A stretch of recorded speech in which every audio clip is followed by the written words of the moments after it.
And here we are at the beginning of wet season, and it looks like Cal has something to say. You've been invited to Cal's house for, as he puts it, a real grown-up party. When you arrive, Auntie Tira gives you a warm hug and shows you inside to where Cal set up the living area with little twinkling lights and lots of blankets. Ooh, sounds cozy and fun. You sit down at the table across from Cal, and Tira pours you both a glass of mushroom wine. She leaves the open bottle on the table. You kids can finish off the bottle if you like, she says. It's good vintage, one of your dad's first brews, Solana. It's a little on the strong side, she winks. I'll be out late, Tira says, kissing the top of Cal's head. Holler me if you need anything, but don't you two wait up for me, okay? Wow, Auntie Tira is cool. Cal smiles at you and as you tuck into dinner. I'm glad you could come, he says. I thought about inviting Rex, but he has like zero chill, you know? Besides, he continues, you're my BFF, remember? I can't think of anyone else I'd rather be with. Me too. Cal puts his fork down and looks at you earnestly. I'm really glad you're my friend, Solana. I'm so proud of everything you've done. Sometimes I think I really love you as a person, you know? He looks down suddenly, shy. Sorry, I know that's a lot. I'm just really grateful for you. You and Cal share a wonderful dinner and polish off the bottle of wine. Afterwards, you settle into a big pile of blankets and lie back and look at the stars through the big skylight in his living room. And so that's why I think we should domesticate more Unisaur. It just makes sense. Cal finishes, and you laugh. He's right. Who doesn't want to ride a unicorn? You deserve a unicorn. You've been laughing a lot. Everything is just so funny and also so pretty. The stars look like they're swimming in a big dark ocean, and the little twinkling lights Cal puts up look like stars you can touch. You reach out and grab one and come up hilariously short, and Cal giggles at you. Cal is warm and cozy against your side, and the blankets are so soft. Everything is wonderful. You're struck suddenly by the thought that the only thing that would make this better is if you were kissing Cal. What if you shared your first kiss under the moonlight? Just kidding. Unless... You pushed yourself up so that you're propped up on one elbow, leaning over Cal. He blinks up at you, slow and trusting, not even alarmed when you place your hand gently on his muscular chest. Wow, that feels nice, he says. Everything feels so nice, you know? I do.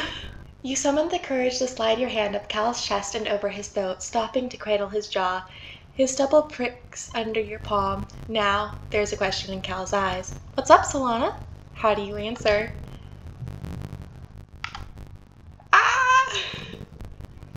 Cal smiles. Why is your face like that, bruh? Lay back down, you're blocking the stars. No!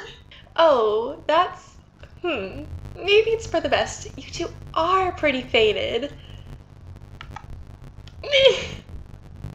Cal's eyes go wide. Oh, really? He breathes out. His blush surges down his face almost to his chest. Solana, Cal looks away. A long time ago, I told myself I could never be with anyone. Not after Tammy. After she... He swallows wetly.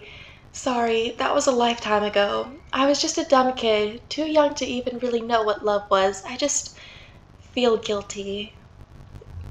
Yeah, I can understand that.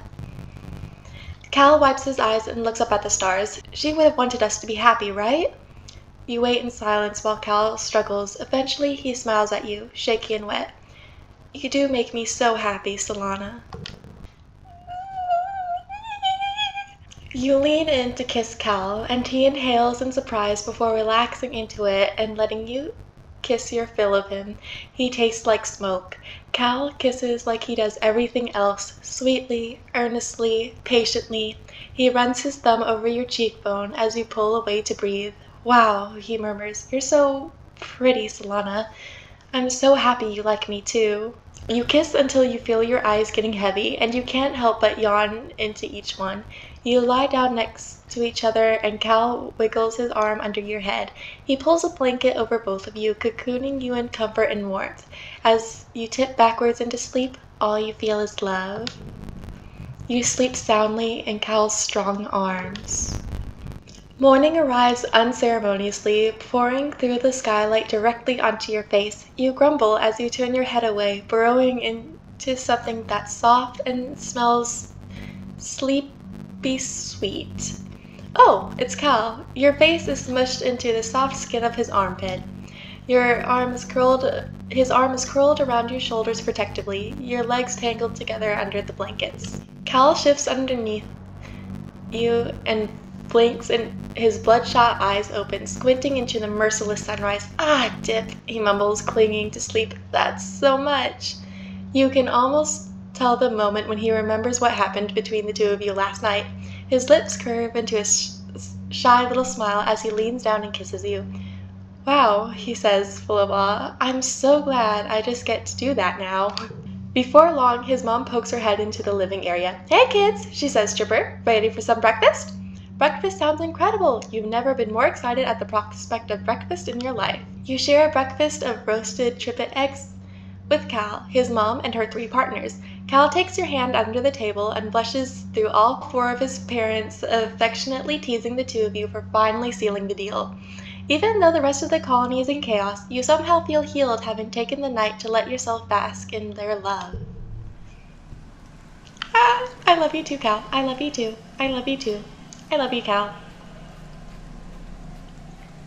And now that it's the first month of the wet season, I should look around to see if I can find any collectibles. I don't see any out here, though.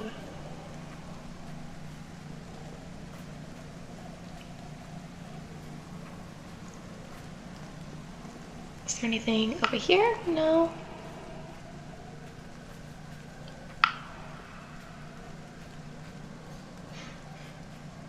Huh. Oh, that's right. The thing said that collectibles would glow now? And even still, I'm not seeing any.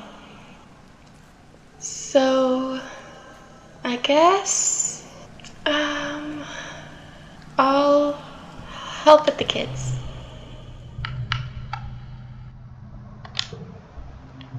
Nougat has an exam coming up and has been doing terribly in math skills all year. If she doesn't pass this, she's gonna flunk the whole class. You bring up a problem on your holopalm. If 4 plus x equals 8, what is x? 4? It's 10, she says. Teacher Hal taught us that b is 5, x is 10, and c is 100. You gave her the side eye until she smiles. Just kidding, I know this one. X is the time symbol, right? Like multiplication, so 4 times 8 is I forgot. 4 times 8 is 32. Oh, look at her! She looks so much bigger now. She just doesn't have the patience for this boring rote memorization. She needs the right motivation to care about doing these assignments. But can you figure out how to make learning fun for kids?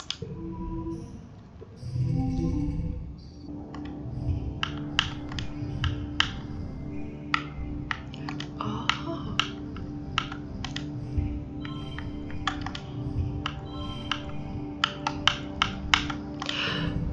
Oh boy.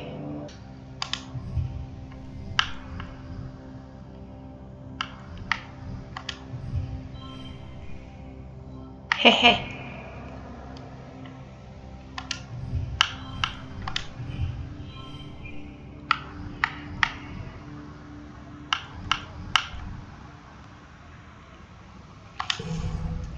Okay, I think I can do this.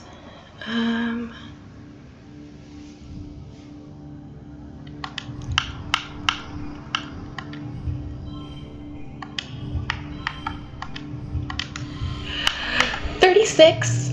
I won! You've worked with Nougat enough to know that she needs to be able to apply her hollow learning to something in the real world. So instead of trying She does have, her augment is a cat. I knew it! She has a little kitty tail! So instead of trying to teach her from a textbook, you take her around all the places in the colony where people use math in their jobs. Aunt Anne tells her about doubling recipes for cooking, Cal teaches her about measuring a field and using it to find how much fertilizer he'll need to shovel, and Mar shows her an easy way to calculate how many kudos you'll need to cover buying things in the depot. When she's not bored, Nougat is actually super smart. She's able to do far more complex math than she should know at her age. Well, yeah, Nougat says when you compliment her on her math skills, but that stuff isn't math, it's just knowing how things work. One day she'll realize that math is how things work. Not just boring old textbooks and endless formulas, but for now, letting her do it her way seems to be the right strategy. Chief... Oh! Look at that card, it's so cute! Chief Engineer Instance can't believe you managed to get through to Nougat. She's so impressed that she gives you a kudos raise. Ooh.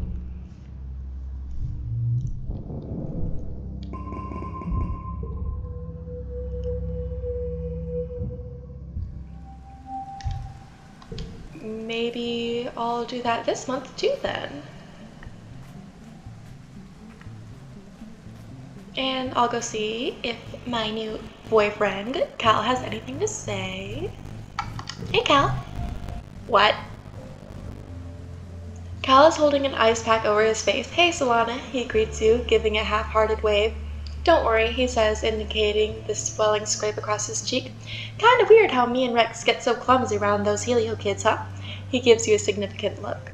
Maybe we should just avoid them? Cal beams. Yeah, of course. I can always make time for you. Cal reaches over his head and stretches. You hear all the bones in his back pop. Whew, he says, slumping inward like the strings have been cut. I'm beat up. How about you... Ooh. What if we go back to yours and trade back rubs? I'll even do you first. You and Cal adjourn in your quarters where, true to his word, Cal gives you a truly thorough massage before he can even make a move to take off his own shirt. Good? He murmurs, kissing your shoulder blade. It is good. Cal's hands are strong and calloused in just the right ways. You flop over and show off your noodle arms, and Cal laughs. I can wait, he says, wrapping his own arms around you and kissing you, as slow and indulgent as his hands were.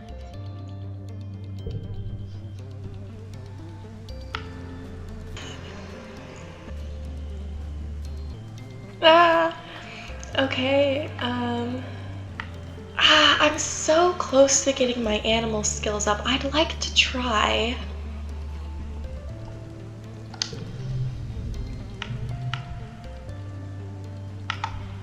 And I get 3 perception and 1 animals, or 2 perception, 2 biology. Okay, animals.